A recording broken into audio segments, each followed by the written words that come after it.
Oke, shalom. Oke, saya coba ilustrasikan begini.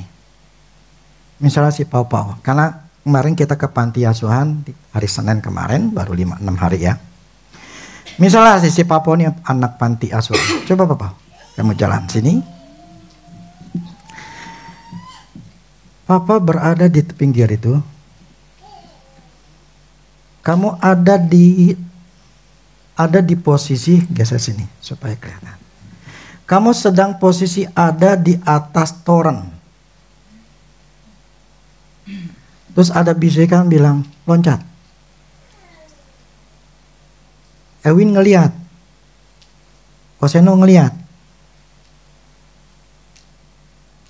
Koseno ngelihat kayak gitu, dia berusaha.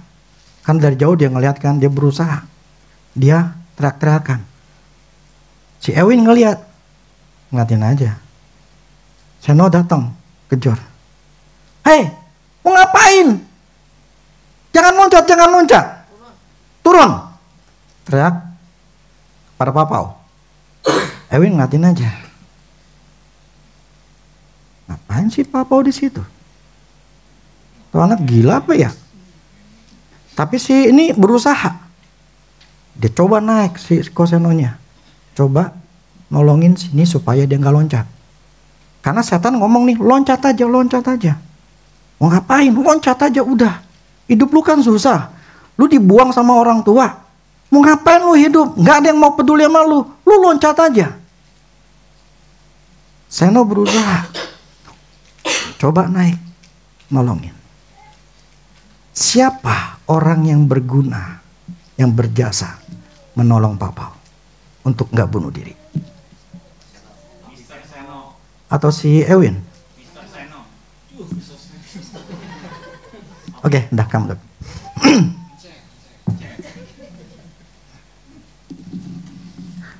Itu yang kita lakukan kemarin. Setan yang ada itu mau membunuh anak-anak panti asuhan dengan cara menyuruh mereka bunuh diri. Apa yang kita lakukan itu menyenangkan hati Tuhan dan menolong anak-anak panti yang sedang dihasut untuk bunuh diri. Kalau kita tidak datang dan menolong mereka, kita akan mendengarkan di berita ada yang bunuh diri. Kalau ketahuan ya sampai di berita. Karena memang saya cuma membesar-besarkan aja. Enggak begitu. Kagak. Saya ngomong fakta. Dari orang yang mereka yang ini, yang saya katakan itu memang kejadian, memang sudah ada yang bunuh diri dengan cara minum karbol, tapi bisa ketolong. Tapi ada juga beberapa anak yang memang sudah dibisikin untuk bunuh diri. Allah memakai kita untuk menolong orang supaya tidak mati. Sebab ketika seseorang dah mati dengan bunuh diri, itu tidak ada kata pengampunan. Karena mereka membunuh diri mereka sendiri. Di firman katakan seperti itu. Bunuh diri itu sebetulnya sudah pasti ke neraka. Tapi ketika Tuhan menyuruh kita untuk mengalahkan kuasa kegelapan itu, kita sedang menolong anak-anak panti asuhan itu supaya tidak bunuh diri. Memang yang dikuasai itu adalah yang perempuan. Tapi tetap namanya perempuan itu adalah manusia. Nah, kemarin kita sudah melayani di sana. Dan itu Tuhan kerja luar biasa. Satu hal gini. Kita ini sampai bisa mengalahkan si Baphomet. Itu anteknya iblis yang sangat tinggi. Dan cuma satu-satunya di Indo. Di dunia ini ada 8 Baphomet. Indonesia. Salah satu ada. Ini pengakuan dari Bapak Omet ya. Kemudian kita juga bertanya sama Tuhan. Itu memang benar. 8. 1 bisa kita bantai. Dan satu-satunya kita yang mampu. Amin. Kalau Tuhan tadi kita nyanyi yang mengatakan, sungguh tak tertandingi, tidak ada yang setara denganmu Tuhan.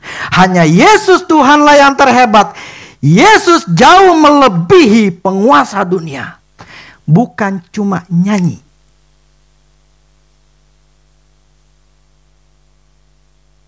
Enggak. Bukan cuma lip sync. Tapi kita alami. Amin. Firman Tuhan katakan, coba deh. Filipi 2 ayat 10 sampai 11. Saya tadi belum ini. Filipi 2 ayat 10 sampai 11. Supaya di dalam nama Yesus bertekuk lutut segala yang ada di langit dan yang ada di atas bumi dan yang ada di bawah bumi, dan segala lidah mengaku Yesus Kristus adalah Tuhan, bagi kemuliaan Allah dan Bapa. Kita mengalami, kita melakukan apa yang firman Tuhan katakan. Semuanya harus bertekuk lutut, semuanya harus kalah di dalam nama Yesus. Kita melakukan prestasi yang luar biasa. Di mana banyak orang Kristen, gereja-gereja tidak mampu, tidak berani. Tapi kita bisa mempercayai nama Yesus ada kuasa. Amin. Bukan hanya sekedar nyanyi. Konser yang begitu besar, tiap minggu gereja itu melakukan konser yang luar biasa, pujian-pujian, yes, Yesus luar biasa. Faktanya apa? Kalau belum pernah ngalamin. Amin. Tapi kita mengalami Yesus memang benar-benar berkuasa. Kita bisa mengalahkan Bapak Met. Itu luar biasa. Tapi problemnya lagi muncul. Saudara-saudara sekalian. Tadi waktu saya berdoa sama si Unte, Tuhan suruh lihat ke panti asuhan lagi. Ada lagi. Bahkan lebih tinggi. Powernya lebih tinggi dari Bapak Met. Yang terlihat adalah manusia perempuan dari atas sampai ke bawah, sampai sini manusia perempuan, bawahnya badannya kuda. Pernah lihat itu? Di Google. Centaurus. Centaurus, jadi makhluk Centaurus. Itu manusia berbadan kuda. Itu ada lagi. Maksudnya setan kirim di situ dan ada yang namanya makhluk Centaurus. Manusia berbadan kuda. Levelnya lebih tinggi dibandingin si Baphomet. Yes. Belum ada yang pernah ngalahin, kita Mahanaim yang akan ngalahin. Tertantang nggak? Saya tertantang. Gereja ini dibentuk bukan melakukan seperti gereja-gereja yang lain. Mahanaim dibentuk oleh karena Tuhan yang bentuk. Kalau gereja-gereja lain, mayoritas gereja-gereja lain yang melakukan yang namanya untuk orang miskin lah, mereka memberikan sembako, mereka melakukan hal-hal seperti itu. Kalau gereja-gereja yang lain, mereka mempunyai gedung yang besar dengan musik yang luar biasa, yang setiap minggu konser. Hal-hal seperti itu memang panggilan atau visi mereka. It's okay. Tapi kita adalah Kopassus. Komando Pasukan Khusus. Indonesia pernah sempat di tahun 2008 itu menjadi nomor 3 terhebat Kopassus kita. Kemudian 2022 itu kita nomor 5 Kopassus kita. Tapi sekarang tidak termasuk lagi. Yang dalam tahun 2004 lah, 24 lah ya. Itu yang nomor 1 itu dari awal biasanya itu adalah Inggris. Kalau mereka menamakannya Special Air Force Inggris. Kalau di yang nomor keduanya Navy SEAL itu Amerika. Itu memang tim pasukan memang khusus, bukan tentara angkatan darat biasa, yang perang biasa. Tetapi yang namanya sudah pasukan khusus itu mempunyai keahlian khusus, mentalnya juga khusus, mentalnya gila-gilaan. Ini tapi Indonesia termasuk dalam kategori pelatihan yang terberat di seluruh dunia. Karena ketika pasukan Kopassus ini, mereka tuh dalam ada satu latihan merangkak di lumpur. Itu benar-benar yang namanya senapan peluru asli itu ditujukan kepada mereka. Sekali mereka lengah, mati. Itu pasukan khusus memang khusus untuk melakukan tugas-tugas khusus, terorisme lah, pembajakan lah, dan sebagainya. Itu memang khusus. Jadi, I'm proud being part of God's plan in Mahanaim. Saya bangga, saya berada di dalam rancangan Tuhan di Mahanaim untuk menghancurkan kuasa gelap. Yang namanya pasukan khusus itu enggak banyak, betul? Tidak banyak, sedikit. Jadi, kalau kalian masih menganggap bahwa ini gereja enggak bertumbuh, kalian salah. Ini gereja memang pasukan khusus, di mana Allah memanggil untuk melakukan tugas-tugas khusus. Baphomet, yang namanya jin-jin itu bukan hal yang mudah. Karena itu butuh urapan yang tinggi, pengertian pengetahuan yang tinggi juga, kuasa iman yang tinggi.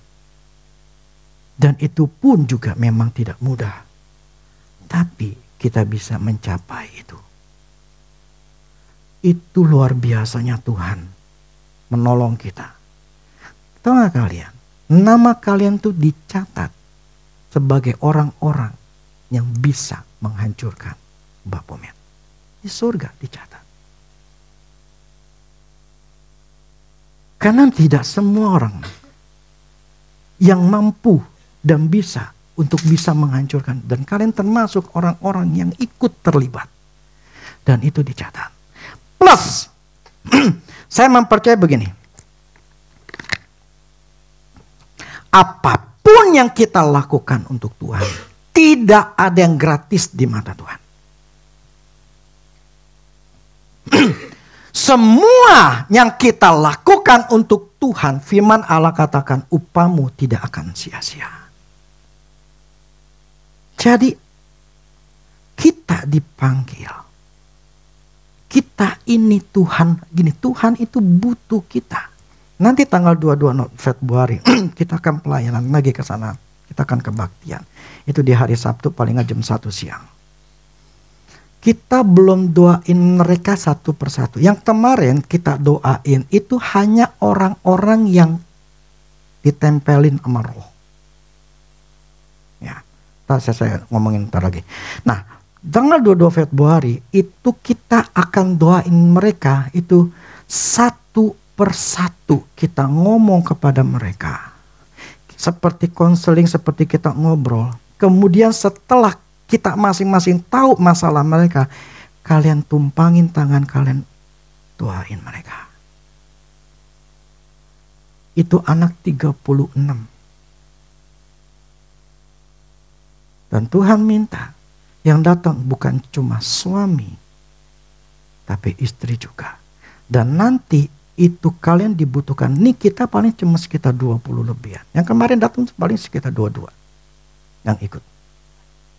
24. Dikurangin sama anak kecil. Nanti itu butuh 36 orang. Kita harus doain orang ini satu persatu. Tadi saya pikir atau satu, kita satu dia dua. Tapi yang namanya orang kan kalau kita ngobrol gitu kan dia akan malu gitu, ada temennya. Perasaan dia kan mau diungkapin juga susah. Ya kan? Itu lebih baik kita satu persatu kita ngobrolin untuk kita tahu, kemudian kita tumpangin tangan.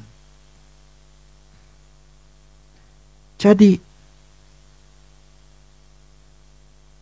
kalau kita menganggap Yesus itu luar biasa dan kita adalah tentara Allah, relakan dirimu mau dipakai sama Tuhan untuk menolong mereka.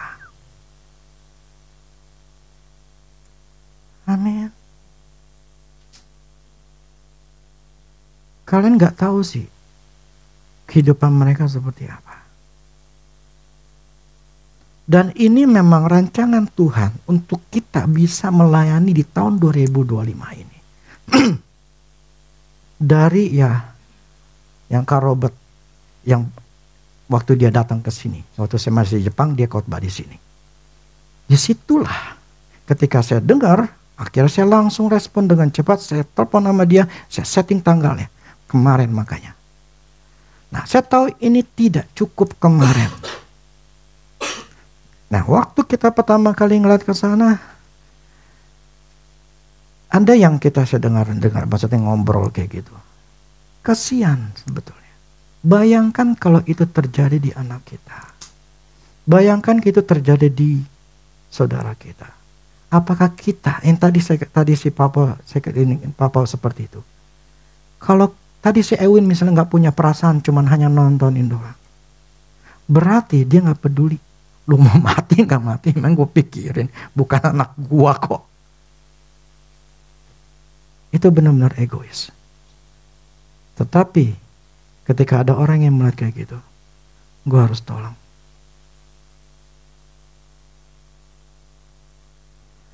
Itu keinginan Tuhan. Tapi kita nggak akan bantai si Centaurusnya, karena memang waktu tujuan kita nggak ke sono tuh bukan tujuan untuk bantai itu. Next time, gak tahu kapan ya.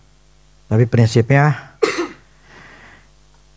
di atas langit ada langit lagi. Setannya lebih tinggi lagi. Berarti urapannya harus lebih tinggi lagi. Otoritasnya lebih tinggi lagi. Tidak ada kata sudah cukup. Terus waktu kemarin saya ngomong gitu kan, maksudnya untuk kalian itu ikut, untuk semangat gitu ya. Tapi puji Tuhannya saya nggak punya yang namanya pemikiran setitik pun, pokoknya nggak ada sama sekali bahwa apakah bisa gua ngalahin, ini tim bisa ngalahin ini setan. Karena kemarin kan saya katakan ini tinggi sekali. Saya nggak punya pemikiran begitu. Prinsipnya adalah itu setan mesti dibantai. Bagaimana kelanjutannya gua nggak pikirin, itu urusan Tuhan. Dan akhirnya puji Tuhan it works, berhasil. Nah, saya ingin coba. Soalnya gini, waktu kemarin kan waktu dipanggil tuh anak-anak yang memang si Agus lihat ada yang ngikutin mereka. Taruh depan semua. Ada berapa belas anak lah ya. Nah, saya kan cuma ngeliatin doang. Nah, mereka tuh satu-satu doain. Nah, ketika mulai doain tuh mulailah manifestasi. Pada ngamuk, teriak, nangis, bla-bla segala macam. Nah, pokoknya ada sekitar 3-4 anak itu yang manifestasinya kuat banget. Jadi ngelawan lah, mereka memberontak gitu ya. Ada satu yang namanya si Kelly, itu dipegang sama istri saya. Udah waktu dipegang ya istilah kasarnya berantem sama dia lah gitu ya. Sampai dia ditendang gitu ya. Biru tuh dia jatuh gitu. Nah, sampai itu ya akhirnya selesai, semuanya beres. Saya cuman pada waktu saya cuman ngeliatin aja. Saya jadi penonton. Saya cuma ngeliatin betapa repotnya kalian. Betapa bingungnya kalian. Betapa kayaknya pada nggak tahu apa yang harus dilakukan. Betul nggak, Pak?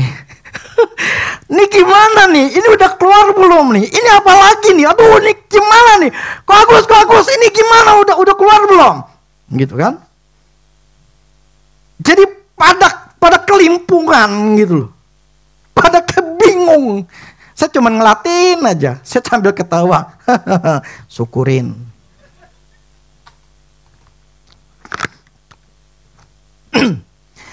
Tujuan saya pertama, saya nggak mau one man show. Kedua, kalian harus punya pengalaman. Nah, ketika ngalamin seperti itu, ada juga kan yang baru pertama kali doain, ya kan? Jadi ya waktu saya ngeliat gitu ya, biarkan aja gitu loh. Biar mereka tuh ngalamin betapa butuhnya hikmat Tuhan, betapa butuhnya urapan, betapa butuhnya iman. Ya kan? Betul gak? Dengan dijorokin begitu, kalian kan jadinya mau tidak mau sadar diri gitu loh. Ternyata gua ini pas doain gini, gua sendiri bingung nih. Aduh, gua punya iman gak sih nih? Nih setan udah keluar belum sini? Ini 1001 macam pertanyaan. Markus 9 ayat 14. Markus 9. Ini ketika kejadian Yesus mengusir roh dari seorang anak bisu atau penyakit ayan. Ayat 14 ya. Ketika Yesus, Petrus, Yakobus dan Yohanes kembali pada murid-murid yang lain, mereka melihat orang banyak menggerumuni murid-murid itu dan beberapa ahli Taurat sedang mempersoalkan sesuatu dengan mereka. Pada waktu orang banyak itu melihat Yesus, tercenganglah mereka semua dan bergegas menyambut dia.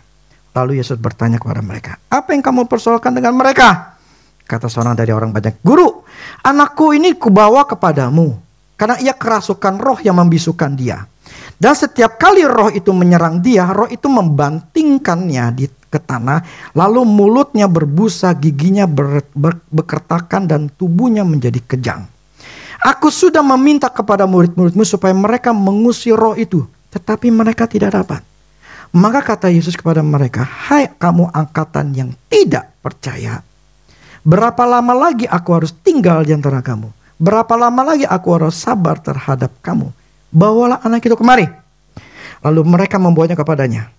Waktu roh itu melihat Yesus, anak itu segera digoncang-goncangnya dan anak itu terpelanting ke tanah dan terguling-guling, sedang mulutnya berbusa.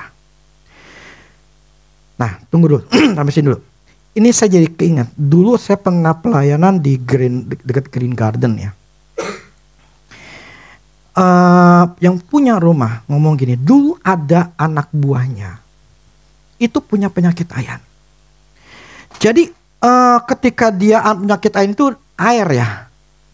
Jadi kelihatan air, jadi ayannya timbul gitu ya. Nah, itu anak buahnya di rumah itu mati. Ya mulut berbusa ya di air. Jadi ini real gitu loh. Saya kan nggak tahu tuh ya. Cuman orang itu cerita, memang penyakit ayan tuh kayak begitu. Setannya berusaha untuk membunuh ini anak ya dengan cara ya masing-masing gitu, entah ke api lah ke air gitu untuk bunuh diri. Itu real. Nah, saya nyambung. Lalu Yesus bertanya kepada anak itu, ayat 21, "Sudah berapa lama ia mengalami ini?" Jawabnya, "Sejak masa kecil." Berarti udah bertahun-tahun nih. "Dan sering kali roh itu menyeretnya ke dalam api maupun ke dalam air untuk membinasakan," matiin. "Sebab itu jika engkau dapat berbuat sesuatu, tolonglah kami dan kasihilah kami." Jawab Yesus, "Katamu jika engkau dapat. Tidak ada yang mustahil bagi orang yang percaya." Segera anak itu berteriak, "Aku percaya, tolonglah aku yang tidak percaya." Itulah yang dulu saya pernah katakan. Dia ngomong percaya tetapi Tetapi dia ngomong juga aku yang tidak percaya. Jadi di dalam diri manusia ada namanya kepercayaan dan ada yang ketidakpercayaan yang saling bertolak belakang. 50-50%. Percaya, 50% tidak percaya. Tarik menarik, makanya tidak terjadi apa-apa. Saya nggak mau bahas itu. Ayat 25. Ketika Yesus melihat orang banyak makin datang berkerumun, ia menegur roh jahat itu dengan keras. Dengan apa? Lembut. Hai, kau roh yang menyebabkan orang menjadi bisu tuli. Aku memerintahkan kau, keluarlah daripada anak itu dan jangan memasukinya lagi. Lalu keluarlah orang itu sambil berteriak dan menggoncang-goncang anak itu dengan hebatnya. Anak itu kelihatan seperti orang mati. Sehingga banyak orang berkata, ia sudah mati. Tetapi Yesus memegang anak itu dan membangunkannya, lalu ia bangkit berdiri. Ketika Yesus sudah di rumah dan murid-muridnya sendirian dengan dia, bertanyalah mereka, mengapa kami tidak dapat mengusir roh itu? Jawab kepada mereka, jenis ini tidak dapat diusir kecuali dengan berdoa. Oke, kejadian ini ada di ada di Matius 17. Di sini Tuhan lebih jelasin lagi. Di Matius 17 ayat 19. Ini yang saya tekanin. Kemudian murid-murid Yesus datang. Dan ketika mereka sendirian dengan dia, bertanya mereka, mengapa kami tidak dapat mengusir setan itu? Ia berkata kepada mereka, karena kamu kurang percaya. Sebab aku berkata kepadamu, sesungguhnya sekiranya kamu mempunyai iman sebesar biji sesawi saja, kamu dapat berkata kepada gunung ini, pindah dari tempat ini ke sana. Maka gunung ini akan berpindah dan tidak ada yang mustahil bagimu. Ya. Terus ayat 21-nya, jenis ini tidak dapat diusir kecuali dengan berdoa dan berpuasa. Jadi yang terjadi kemarin, kamu pada kebingungan karena kamu kurang percaya. Kenapa? Karena kamu melihat fakta. Anak ini guling-gulingan, anak ini ngamuk, ya, teriak-teriakan. Mata kamu, telinga kamu, panca indera kamu terpengaruh. Terpengaruh melihat manifestasi yang membuat pertanyaan timbul dalam diri kamu. Bisa gak gue ngeluarin ini setan? Udah keluar belum ya? Ini apa yang harus gue lakuin ya? Jadi 1001 macam pertanyaan itu muncul di dalam pikiran kita karena ngelihat. Fokus kita, ini kejadian sama persis dengan murid-muridnya. Ini murid-muridnya di Lukas 9, ini terjadi ada di Lukas 9 tercatat juga. Itu di pasal 1-nya, yang minggu lalu saya khotbahin bahwa aku memberikan kepada mereka kuasa, power and authority. Dan mereka diberikan kuasa untuk mengusir kuasa kegelapan, menyembuhkan sakit penyakit. Jadi pada saat itu mereka, murid-muridnya itu setelah pulang mereka senang. Tuhan, kami bisa nih ngusir setan. Kami bisa menyembuhkan orang. Tapi di ayat selanjutnya mereka bingung. Kok nggak bisa ya Tuhan?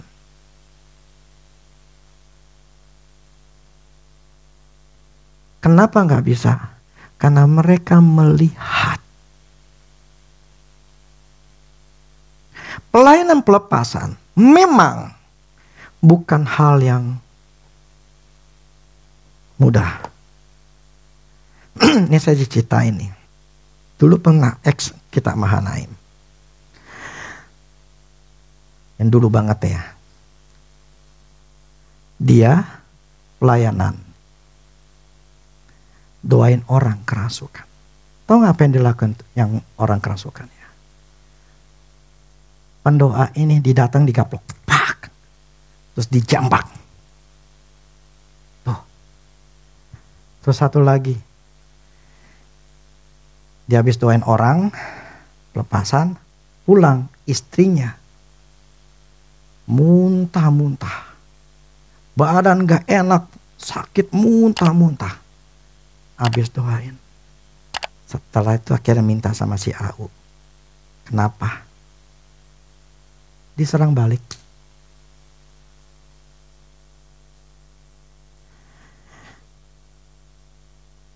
Ada yang juga ngomong ke kita gini, kan saya masukin nih yang kejadian panti asuhan itu di FB, ya kan, rasukan bla bla segala macam. Kan kelihatan kesiut kan, kok ada anak-anak yang masih muda gitu kan, masih muda lah.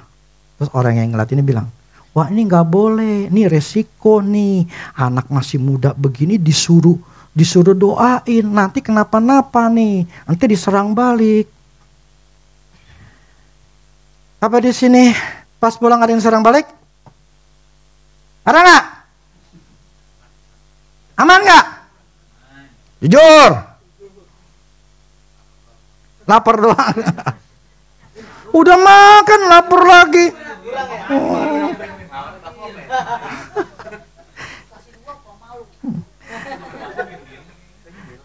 Saya pulang ya langsung makan bakso, no.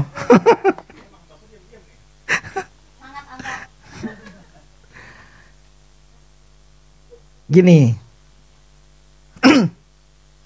ini soalnya berhubungan dengan Tuhan mengatakan dapat diusir dengan berdoa dan berpuasa. Ya, coba ada ayatnya kok di Kisah Rasul, tunggu kisah 19, kisah 19. Ayat 13 sampai 16. Kisah Rasul 19 ayat 13 sampai 16. Inilah kenapa banyak gereja tidak berani melakukan pelayanan pelepasan. Padahal itu harus. Karena kan namanya dunia ini kan setan selalu ada. Ya, orang Kristen atau hamba Tuhan harus mampu untuk ngomong, untuk membebaskan orang yang kerasukan setan. Atau hal yang jahat lah ya. Nah, Kisah Rasul 19 ayat 13 sampai 16. Udah. Ya. Juga beberapa tukang jampi Yahudi yang berjalan keliling di negeri itu mencoba menyebut nama Tuhan Yesus atas mereka yang kerasukan roh jahat. Dengan bersuruh katanya, aku menyumpahi engkau demi nama Yesus yang diberitakan oleh Paulus. Mereka yang melakukan hal itu adalah 7 orang dari anak imam kepala Yahudi yang bernama Skewa. Tetapi roh jahat itu menjawab, Yesus aku kenal, Paulus aku tahu. Tapi kamu, siapakah kamu? Dan orang yang dirasuk roh jahat itu menerpa, kalau ini menyerang mereka dan menggagahi mereka, mencakar gitu ya, mereka semua dan mengalahkannya, sehingga mereka lari dari rumah orang itu dengan telanjang dan luka-luka. Ini real. Maksudnya gini, roh jahat itu bisa melakukan sesuatu hal yang jahat.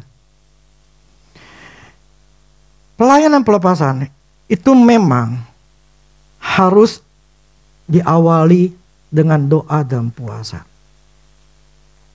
Maksudnya begini, orang-orang yang mau ikut dalam pelayanan, istilahnya mulai memikir untuk bisa menjadi seorang pembebas kerasukan setan, mereka harus punya namanya kuasa.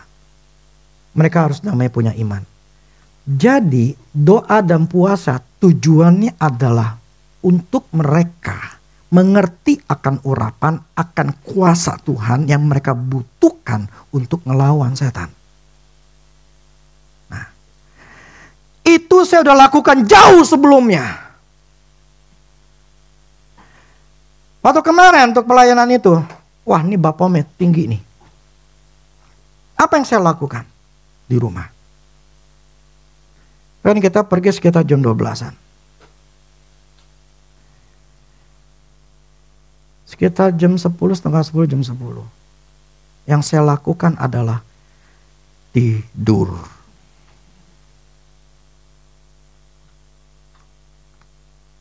Pagi tetap saya biasa. Bangun, makan. Nggak ada istilah penyembahan. Saya baca firman Tuhan. Saya ngobrol, saya membaca buku. Itu yang saya lakukan. Ketika saya ngantuk, saya tidur. Wah, seharusnya lawan Baphomet mesti berbahasa roh. Ayo, ini kuasanya setan tinggi nih. Harus gue mesti punya power yang tinggi. Oh, waratapakan nama wah. Saya nggak lakukan sama sekali.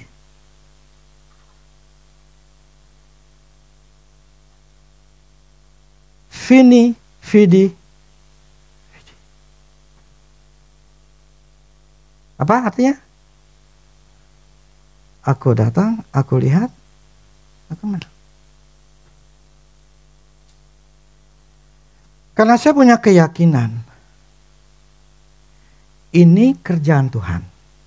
Tuhan kasih saya urapan, kuasa, otoritas untuk ngalahkan tuh setan. Kalau waktunya ini kita disodorin sama itu setan, artinya apa? Tuhan sudah tahu saya dan kita semua sudah siap. Jadi saya tidak mengandalkan perbuatan saya dengan berbahasa roh, dengan puasa. Saya tidak mengandalkan itu semua. Saya hanya mengandalkan iman saya percaya bahwa Allah ada di Mahanaim. Urapin saya, kasih otoritas. Cukup. Jadi ketika saya datang, tidak ada pemikiran hal-hal yang negatif. Gue datang, gue lihat, gue menang. Punya siapa tuh? Kata-kata itu? Napoleon ya. Nah, dengan satu kepercayaan bahwa di dalam nama Yesus semuanya harus bertekuk lutut. Kita datang memakai nama Yesus, bukan perbuatan kita. Terus kenapa ya masalahnya doa dan puasa? Jenis ini harus dengan doa dan puasa. Itu murid-murid kan ngeliat secara fisik bagaimana ngamuknya itu apa kelepek-kelepeknya si penyakit ayan ini itu mempengaruhi mentalnya. Nah, problemnya waktu kemarin kamu doain, mental kamu juga kena.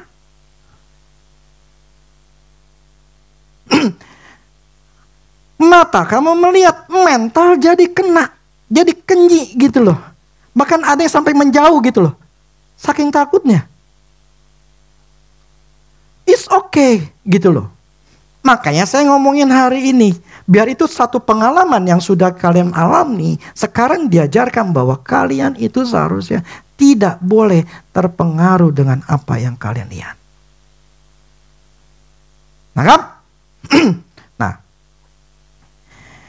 Firman katakan begini. Karena kamu kurang percaya. Sesungguhnya sekiranya kamu punya iman sebesar biji sesawi.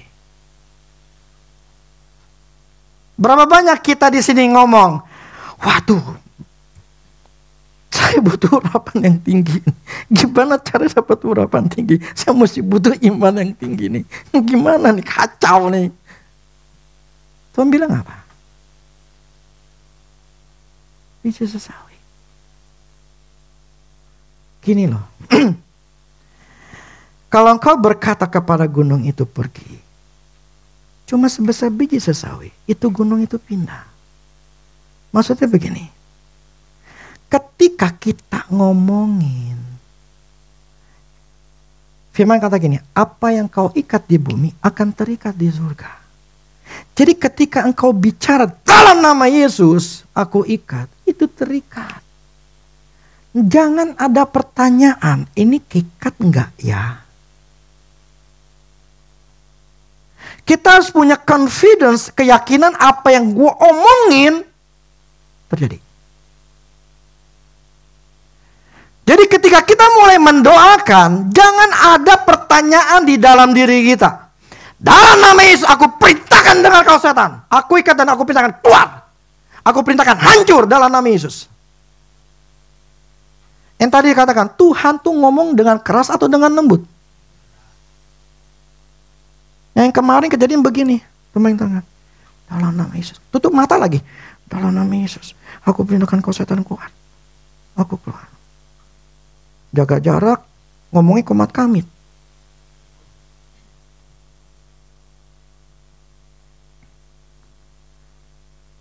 Yang kemarin saya cerita, yang si Smith, dia ngomong di dalam bukunya. Ketika ada anjing kecil, anjing gitu ya. Majikannya pergi. Kemudian ke stasiunnya, stasiun kereta atau stasiun bus lah ya. Itu anjing ngikutin. Nah, si nyonyanya bilang, kamu pulang ya, mami mau pergi kerja, kamu pulang ya. kamu pulang ya. Itu bos datang. Ini anjing gak mau pergi juga. Nyonya bilang, pulang! Langsung dia ngibrit ke sono. Balik. Setan itu seperti anjing. Yang harus ngomongnya keras. Kita harus perintahkan tuh dengan keyakinan. Kita perintahkan bukan dengan lemah lembut. Kita perintahkan dalam nama Yesus. Aku hancurkan kau setan. Itu yang harus keluar dari mulut kita. Tapi kalau doyan, dalam nama Yesus aku perintahkan. Ayo kau setan keluar. Ayo keluar. Ayo keluar. Ayo. Keluar. Kapan kelarnya, Bu? Nah, plus juga nih, sekarang saya kasih tahu. Semua di kampus ini, apalagi kemarin gitu ya, yang minggu lalu, saya doakan, saya urapi dengan minyak urapan. Nah, minyak urapan kita ini yang mendekati seperti yang tertera dalam Alkitab 90%-an ya, kurang lebih 10% dari yang aslinya. 90% itu minyak urapan kita itu sangat powerful sekali. Gitu loh. Makanya istilahnya gini, ini Tuhan memang sudah atur. Saya tuh punya keinginan itu mau bikin minyak urapan itu pada waktu saya di Jepang. Akhirnya saya coba cari, saya belinya minyak zaitunnya itu yang saya cari yang termahal. Gitu loh. Cari yang termahal. Akhirnya saya dapat yang termahal karena organik. Saya beli itu. Nah, ketika di Jakarta itu saya cari-cari susah sekali. Akhirnya saya cari yang cairan. Singkat cerita saya beli itu di hari Selasa. Senin malam atau Selasa gitu ya. Sedangkan ke Sabtu kita mau pelayanan. Waduh saya empon-potan nih. Ini nyata dari Surabaya. Nyampe nggak nih Sabtu nih ya?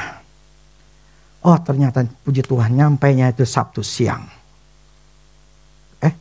Ya Sabtu siang.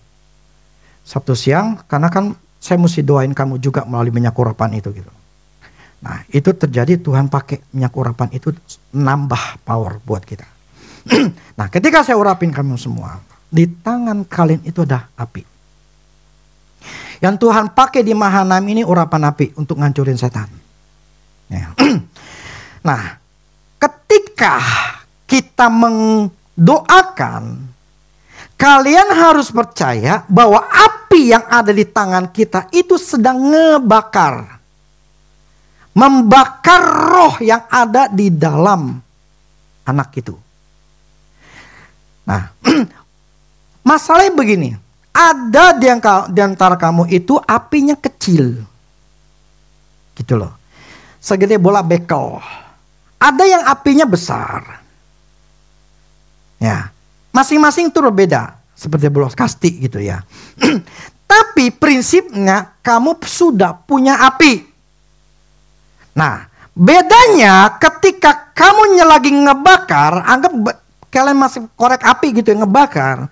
Yang penting itu prinsipnya bahwa sedang membakar. Ngerti gak? Nah masalahnya kalau apinya kecil ya butuh waktu lebih lama. Anggap menjadi 15 menit. Nah kalau api yang gede, dia lebih cepat. Mungkin cuma 10 menit. Yang lebih besar lagi, ya butuh 5 menit.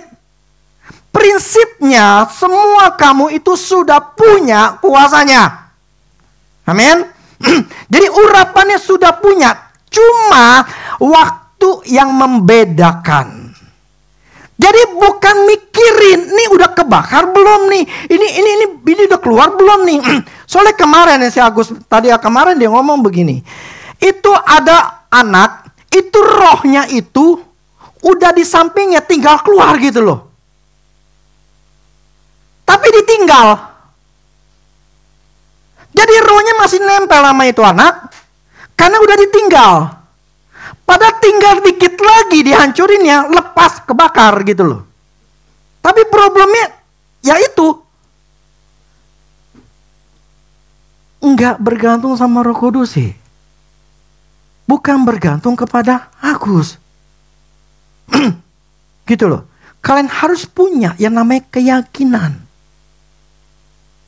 Jadi pada waktu hancur itu tanya Roh Kudus ini gimana?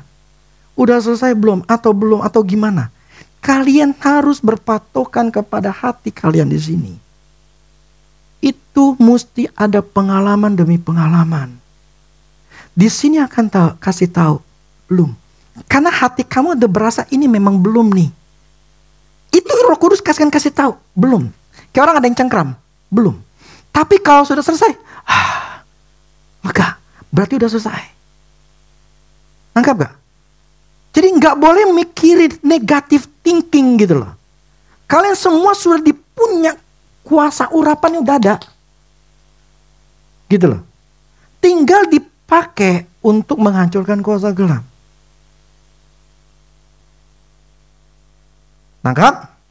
Jadi tidak ada yang mustahil bagi orang yang percaya, bagi kita. Itu firman Allah katakan.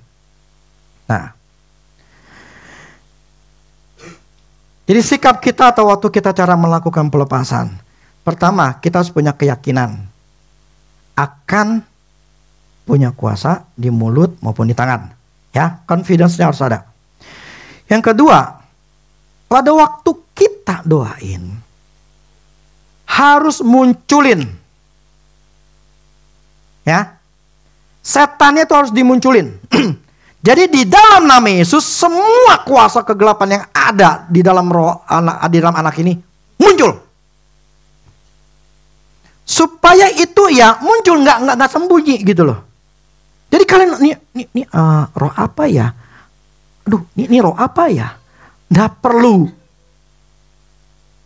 Ngerti ya? Nah, munculin. Nah, setelah dimunculin, ikat. Dalam Yesus ikat. Tujuannya apa? Supaya dia nggak kabur. Nah, begini, ini real. Apa yang saya katakan? Saya kasih contoh gini. Yang kita pelayanan, ada satu orang. Dia memang diguna-guna. Ketika, bahkan sempat tuh datang ke sini. Datang ke sini. Dia bilang gini, ketika dia naik tangga, yang tadinya badannya berat, naik tangga deh ya? Atau masuk mana deh? Masuk gerbang. Masuk gerbang. Pas masuk gerbang, yang tadinya berat, ya karena diguna-guna, badannya sakit segala macam. Tiba-tiba pas masuk, enteng. Ini tempatnya Tuhan. Nah, yang saya masuk gini, ketika saya mendoakan dia, waktu di rumahnya, tadinya dibilang saya berasa berat. Tapi ketika didoain, hilang. Saya sampai ngomong gini, yakin?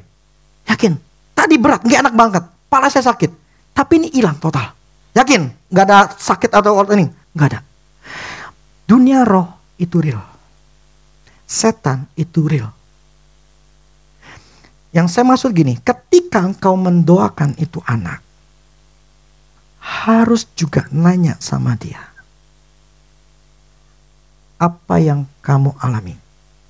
Prinsipnya yang dari Tuhan adalah damai. Gitu loh. Ya, apa yang dirasanya seperti apa? Ketika Allah bekerja, sesuatu yang jahat itu akan lepas. Orang itu akan ngerasa ada yang lepas, plong, lega. Sampai ke tahap itu. Anggap?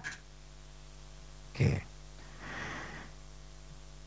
Waktu kita mengingat, waktu kita menghancurkan, itu harus dengan perkataan yang tegas, bold, tegas, bukannya lembut. Jadi tumpangkan tangan, alirkan urapan. Di sini akan ada api yang ngalir, membakar, menghancurkan tuh setan. Jadi nggak usah takut, tenang aja, hancurin aja. Dan kamu nggak perlu takut apakah ada serangan, tidak akan ada. Ini kerjaan Tuhan, Tuhan tanggung jawab sama kita. Memang pelayanan ini resikonya tinggi, tapi saya lebih suka pelayanan begini dibandingin saya harus ke tempat-tempat lain yang saya maksud ya untuk orang fakir miskin segala macam gitu ya, atau bikin gereja yang besar dengan musiknya, dengan saya nggak punya ada keinginan seperti itu. Saya suka yang kayak gini. Ngebantai setan, membebaskan orang-orang terbelenggu. Amin. Yang jadi tentara sedikit. Betul nggak? Tentara Indo berapa banyak sih dibandingin penduduknya? Berapa sih tentara Indo ya? Saya nggak tahu ya, saya nggak cek. Udah tentara Indo dikit, ditambah Kopassus. Kopassus paling berapa puluh orang? Ya menurut saya berapa puluh, anggaplah 100. Nggak mungkin banyak. Jadi bukan dibutuhkan sebetulnya orang banyak. Yang dibutuhkan adalah orang yang mau. Amin. Orang yang punya hati mau menolong, membebaskan orang-orang.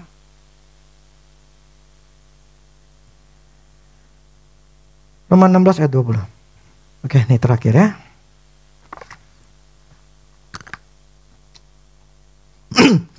Semoga Allah sumber damai sejahtera segera akan menghancurkan iblis di bawah kakimu. Kasih karunia Yesus Tuhan kita menyertai kamu. Ini dasarnya kita menghancurkan iblis. Kita tidak ngusir.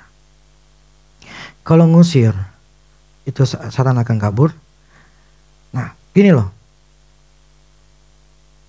Kalau yang si Smith, dia ketika dia ngusir, itu sebetulnya waktu dia ngusir, bus itu hancur.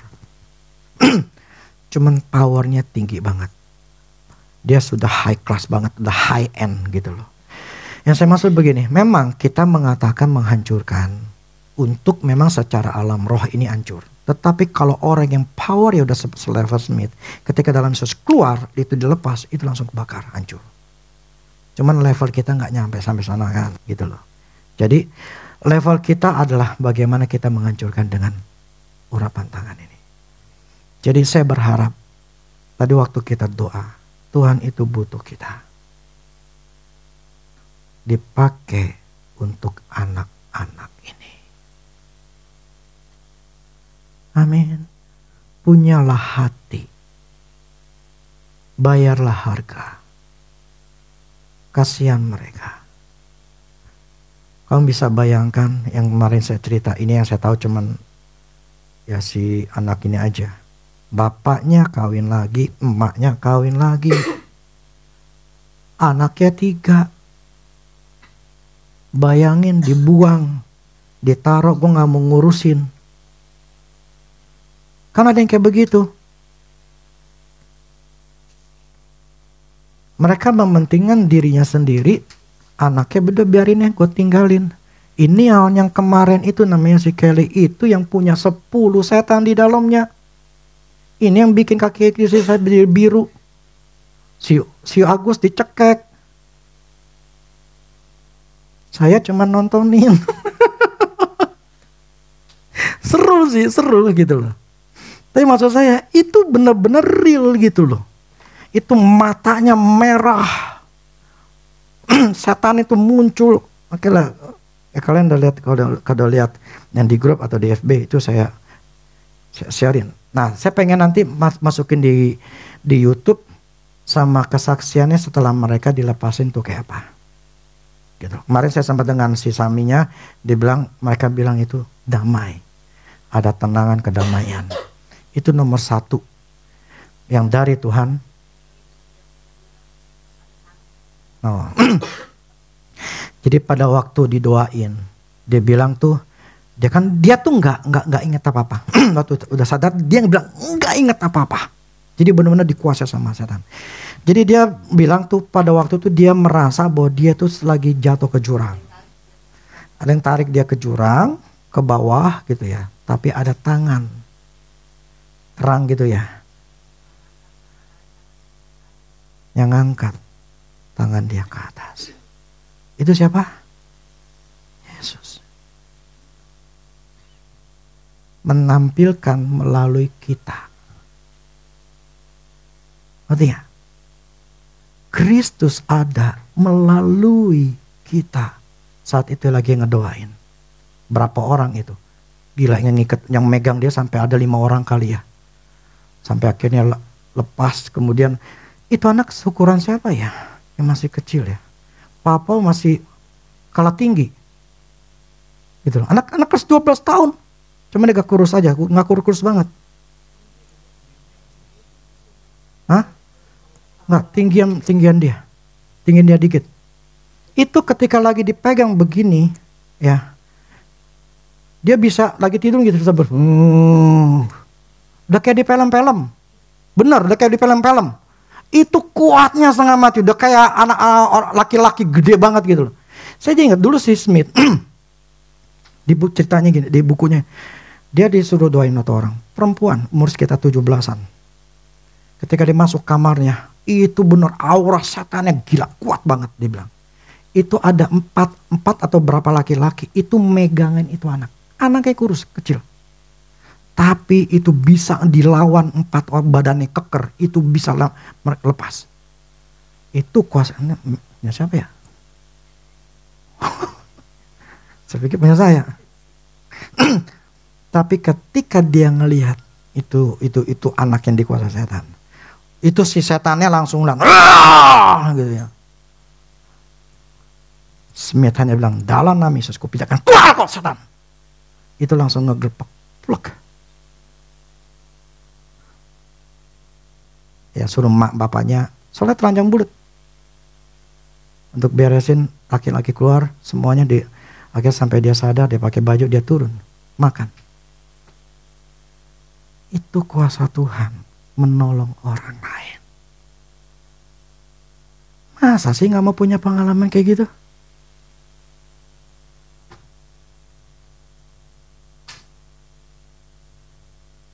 Kalau cuma, kalau cuma pelayanan biasa, itu udah banyak orang. Ratusan orang, ribuan orang itu bisa.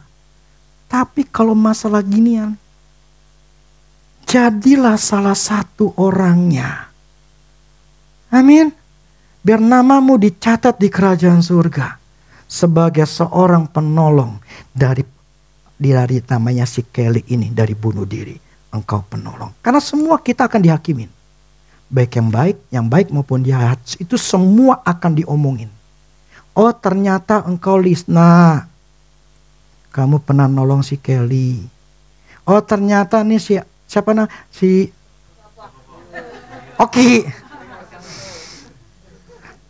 Oh nolongin siapa tuh? Kamu udah siapa tuh? Oh dia ngebal gitu. Itu semua akan tercatat. Jadi pelayanan begini itu lebih menyenangkan kalau buat saya. Ini belum ini, masih ini. Nanti kalau kita ke Kalimantan, kalau nanti saya Kalimantan, maksudnya ke penjara. Wow, penjara dulu kita penjara perempuan. Nanti kalau penjara laki-laki yang bodoh nih gede-gede yang sangar-sangar, bayangin tuh. Kalau dia ngamuk kayak gimana tuh? Waduh.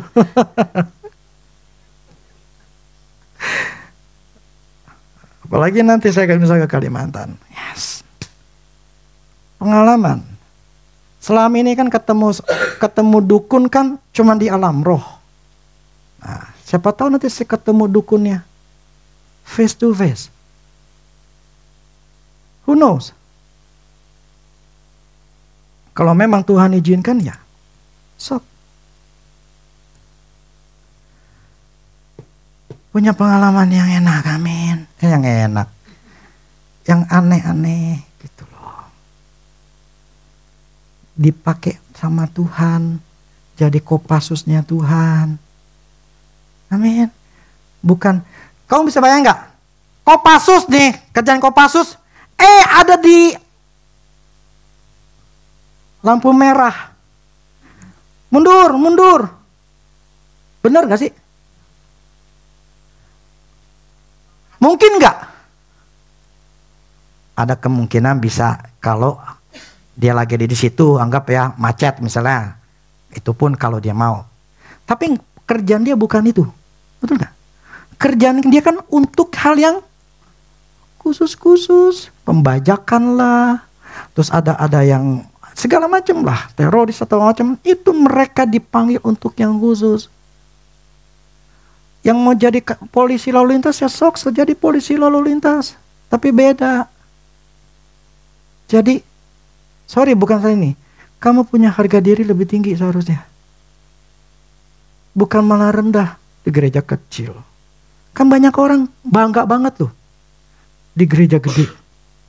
Terus kenapa? Lu pernah nolongin orang? Lu pernah doain orang? Lu pernah bebasin orang? Pernah gak? Datang ke gereja hanya supaya menghibur diri dengan musik, dengan hingar-bingar ya. Tetapi belum pernah melakukan sesuatu untuk umat Tuhan. Kalau kalian diberikan kesempatan seperti itu, relakan dirimu. Saya mau Tuhan. Selalu nanti 36 anak. Saya butuh 36 orang. Untuk satu persatu ngomong sama Tuhan. Untuk kalian tumpangin tangan, bebasin mereka. Saya berharap ada yang mau. Oke, demikian firman Tuhan. Biar kita mengerti bagaimana cara melepasin orang. Oke, musik.